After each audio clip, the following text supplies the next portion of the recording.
नमस्कार दोस्तों, स्वागत है आपका मेरी एक और नई कहानी में। आज माँ ने मेरे सामने सुबह से ही दुखड़ा रोना शुरू कर दिया था। अरे कौन से बड़े काम करती है तेरी पत्नी। यह काम तो हम लोग रोज करते आ रहे हैं। चूल्हा चौका झाड़ू पोछा 4 काम करने में ही पूरा दिन निकाल देती है। ऊपर से उसका ये दुखता है वो दुखता है, यह नाटक भी चलते जैसे हमने कभी कोई काम किए ही नहीं। और मैं अपनी पत्नी को कहने गया तो वह सीधे मुंह बात भी नहीं कर रही थी, बस चुपचाप सुने जा रही थी। ऐसे में माँ की बात मुझे सही लगी। सही तो है, माँ भी तो कितना काम करती थी पहले, लेकिन यह हमारी भार्या का तो अलग ही नाटक है। लेकिन मैं भी क्या करता, दोनों के बीच पिसना तो मुझे ही था। इसलिए पत्नी से बात करने उसके पीछे चला गया। मैंने भी गुस्से में कह दिया, अरे क्या ही काम करना पड़ता है। मुझे देखो, सुबह से उठता हूँ, घर के बाहर रहता हूँ, पूरा दिन काम करता हूँ, तब जाकर शाम को आराम करना चाहता तो तुम्हारी किचकिच चल रही होती। लेकिन पत्नी कहाँ मानने वाली थी। अभी उसके सामने माँ भी तो नहीं थी कि बोलते समय कोई लिहाज करना पड़े। तो मुझे बोल पड़ी, ठीक है पति देव जी, एक दिन आप मेरी ज़िंदगी जीना पसंद करोगे? तो मैं भी कह दिया, ठीक है कर दूंगा।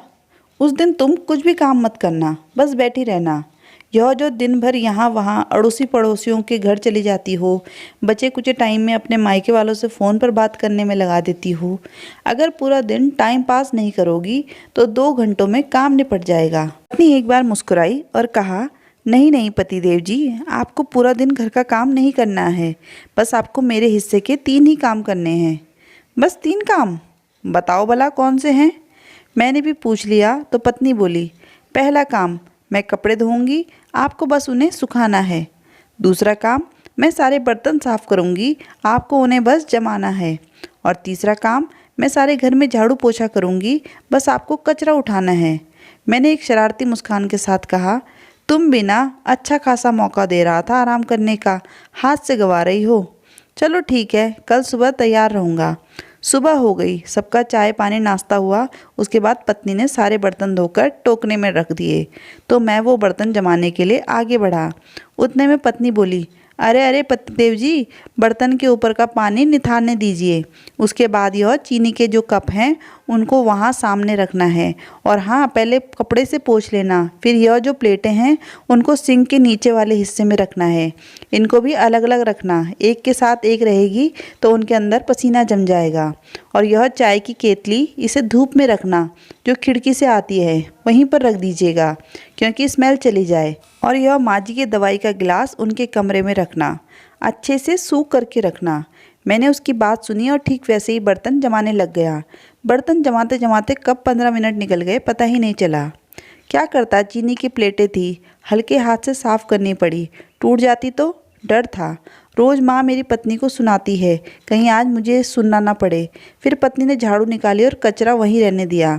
मैं कचरा उठाने निकल गया तो उसने बताया, पतिदेव जी कचरे को अलग अलग करके डालना, गीला कचरा अलग, सूखा कचरा। और किचन में जो मैंने अभी सब्जी साफ़ की थी उसमें जो हरी घास और कुछ डंठल वगैरह हैं वह नीचे गाय माता आएगी उनको खिला देना।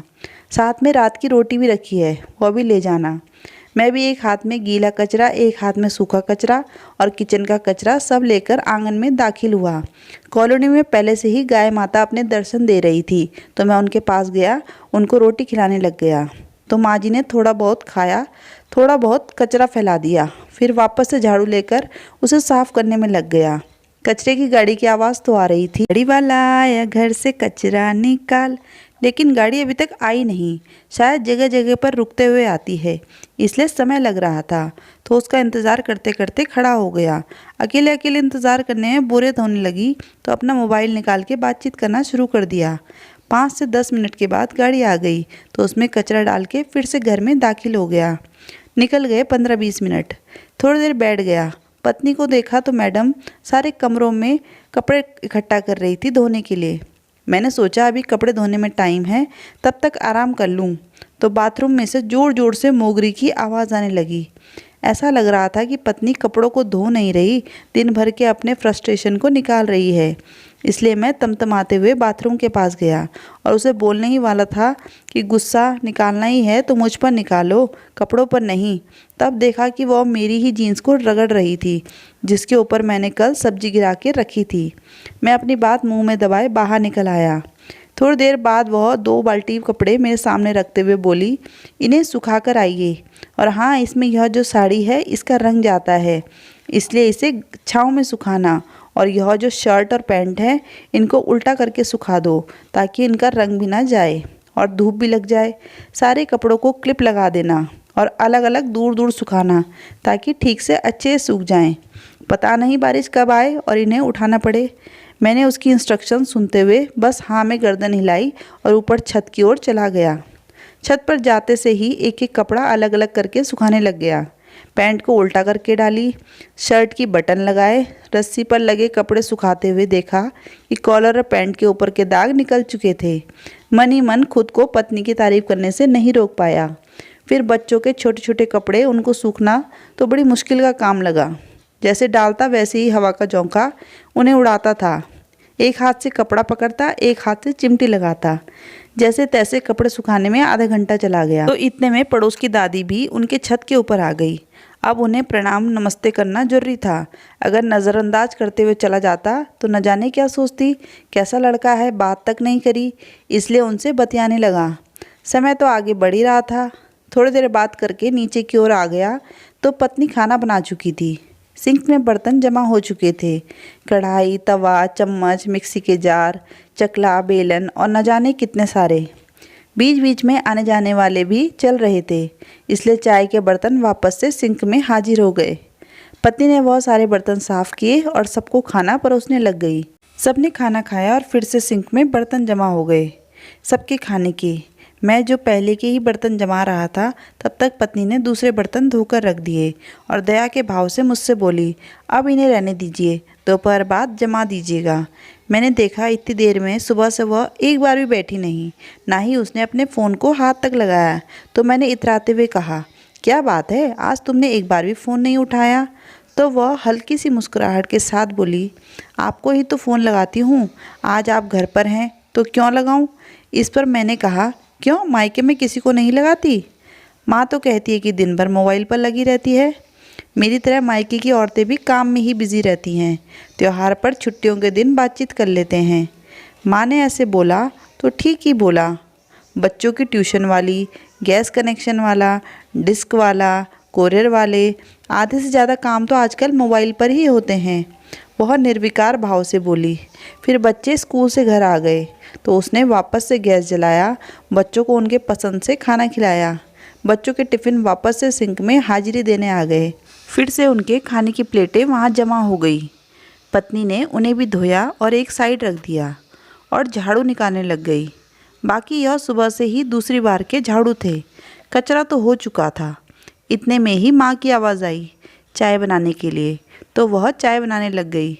वापस से चाय के बर्तन सिंक में चले आए। पत्नी ने उनको भी धोए और रख दिए। बच्चे स्कूल से आए थे तो उनके स्कूल के कपड़े बाथरूम में आ गए, तो पत्नी और कपड़े धोने लग गई ताकि दूसरे दिन स्कूल में वही कपड़े पहन के जाने थे। मैं जो किचन में धुले हुए बर्तनों का ढेर देखकर ही डर रहा था कि इनको पोंछकर सुखाकर जमाना है, तभी इतनी देर में पत्नी बाल्टी में बच्चों के स्कूल के कपड़े लेकर आ गई और बोली, इन्हें सुखा कर आइए। यूं ही पूरा दिन चला गया। शाम का नाश्ता हुआ, वापस से सिंक में बर्तन आ गए। फिर रात का खाना हुआ, वापस से सिंक में बर्तन आ गए। पूरा दिन यही चक्कर चला रहा था।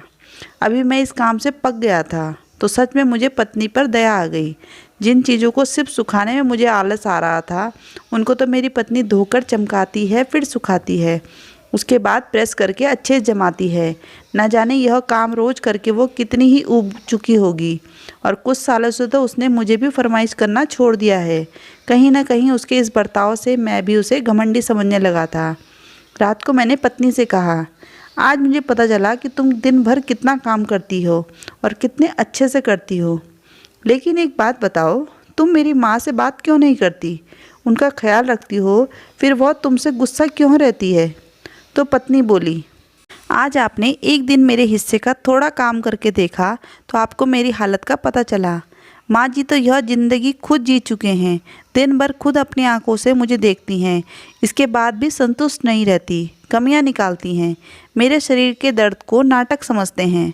बताओ भला मैं कब तक अपनी सफाई पेश करूंगी? बोलूँ तो बदतमीज़, ना बोलूँ तो घमंडी। वह कहते हैं हमारा ज़माना। लेकिन पतिदेव, ज़माना बीत जाता है या बदल जाता है, लेकिन ज़िंदगी जिए जाती है, उसे अपने हिसाब से नहीं बदला जाता। उनके समय कुछ और चीज़ें थी और हमारे समय कुछ और है। वह आज भी बीते हुए में जी रही हैं और मैं आज में जी रही हूँ। एक औरत को बुरा तब नहीं लगता जब उसे कोई पुरुष कम आंकता है। पुरुष को तो शायद अंदाज़ा भी नहीं है कि स्त्री उसकी उम्र से भी कितनी ज़्यादा बड़ी हो चुकी है।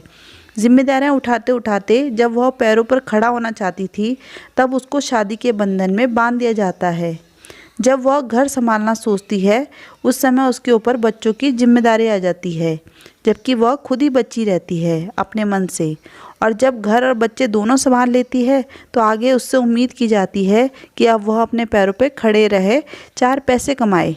लेकिन क्या उसके लिए अब उसके पास वह आत्मविश्वास है जो पहले था?